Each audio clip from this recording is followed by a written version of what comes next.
നടിയെ ആക്രമിച്ച കേസിൻ്റെ വിചാരണ പൂർത്തിയായി. വിധി പ്രഖ്യാപനം വരാൻ ഇനി ദിവസങ്ങൾ മാത്രമാണ് ബാക്കി. വർഷങ്ങളോളം നീണ്ട നിയമ പോരാട്ടമായിരുന്നു അതിജീവനത്തിൻ്റേത്. കേസ് വീണ്ടും ചർച്ചാ വിഷയമോടെ ദിലീപിൻ്റെ ഭാവിയെക്കുറിച്ചാണ് സോഷ്യൽ മീഡിയ ചർച്ചകൾ. കേസിൽ നടൻ 8ാം പ്രതിയാണ്. വിധി വന്നു കഴിയുമ്പോൾ ഒന്നുകിൽ നടനെ ഉയർത്തെഴുന്നേപ്പോ അല്ലെങ്കിൽ സിനിമാ ജീവിതമടക്കം കൂടുതൽ ആഴങ്ങളിലേക്ക് കൂപ്പുകുത്തുകയോ ചെയ്യും. കേസിൽ ആരോപണ വിധിയശേഷം ഇക്കഴിഞ്ഞ വർഷങ്ങളിൽ എല്ലാം ഭൂരിഭാഗ സമയം കോടതി വരാന്തയിൽ കയറിയിറങ്ങിയാണ് നടൻ ചിലവഴിക്കുന്നത്. സിനിമ പോലും മറന്നുപോകുന്ന ഘട്ടങ്ങളിലായി ദിലീപ് തന്നെ പലപ്പോഴായി പറഞ്ഞിട്ടുണ്ട്.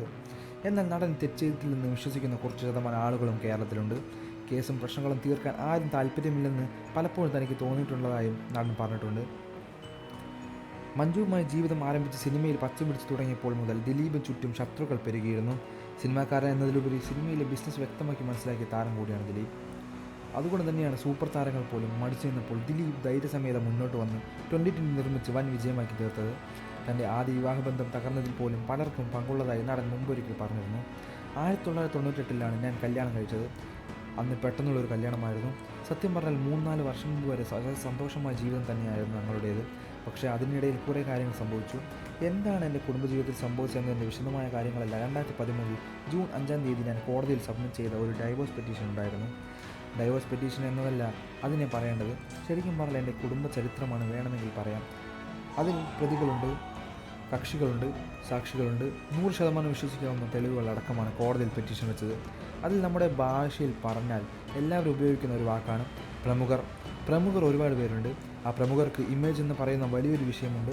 അതിനെല്ലാം ഞാൻ മാനിക്കുന്നതുകൊണ്ട് അവരുടെ നല്ല മുഖങ്ങളൊന്നും പുറത്തു വരാതിരിക്കാൻ ഞാൻ തന്നെയാണ് രഹസ്യ വിചാരണ തന്നെ വിഷയം കൂടി ഡൈവേഴ്സ് പെറ്റീഷനൊപ്പം വെച്ചത് എന്നാണ് ദിലീപ് പറഞ്ഞത്. തൻ്റെ പേരിലുണ്ടായിരുന്ന ദിലീപിൻ്റെ സ്വത്ത് വകകൾ എല്ലാം തിരികെ നൽകിയ ശേഷമാണ് മഞ്ജു വിവാഹബന്ധം ഏർപ്പെടുത്തിയത്. ജീവനാശമായി ഒന്നും കൈപ്പറ്റിയിരുന്നില്ല. മക്കളുടെ സംരക്ഷണം ദിലീപാണെന്ന് പറഞ്ഞപ്പോൾ ജനപിന്തുണ നടപ്പാകമായിരുന്നു. അത് മാറി മറിഞ്ഞ് കാവ്യമാധവനുമായുള്ള നടൻ്റെ വിവാഹം 2016 നടന്ന ശേഷമാണ് കാവ്യ ജീവിതത്തിലേക്ക് ദിലീപ് കൂട്ടിയായിരുന്നുവെങ്കിൽ പ്രേക്ഷകർക്ക് നടനെക്കുറിച്ചുള്ള അഭിപ്രായം തന്നെ മറിഞ്ഞേനെ എന്നും ചിലർ അഭിപ്രായപ്പെടുന്നു. കാവ്യയെ സ്വന്തമാക്കാൻ വേണ്ടി ദിലീപ് മനഃപൂർവ്വം കഥകൾ മെനഞ്ഞ് മഞ്ജു വാര്യരെ ജീവിതത്തിൽ നിന്ന് ഒഴിവാക്കിയെന്നാണ് നടനെതിരെ ഏറ്റവും കൂടുതൽ പ്രചരിച്ചിട്ടുള്ള ആരോപണം. എന്നാൽ വിവാഹ ജീവിതത്തിൽ സംഭവിച്ചത് എന്താണെന്ന് ഇരുവരെയും മഞ്ജു എവിടെയും തുറന്ന് സംസാരിച്ചിട്ടില്ല. കൂടുതൽ വാർത്തകളും വിശേഷങ്ങളും ഈ വീഡിയോ ലൈക്ക് ചെയ്ത് ചാനൽ സബ്സ്ക്രൈബ് ചെയ്ത് സപ്പോർട്ട് ചെയ്യുക.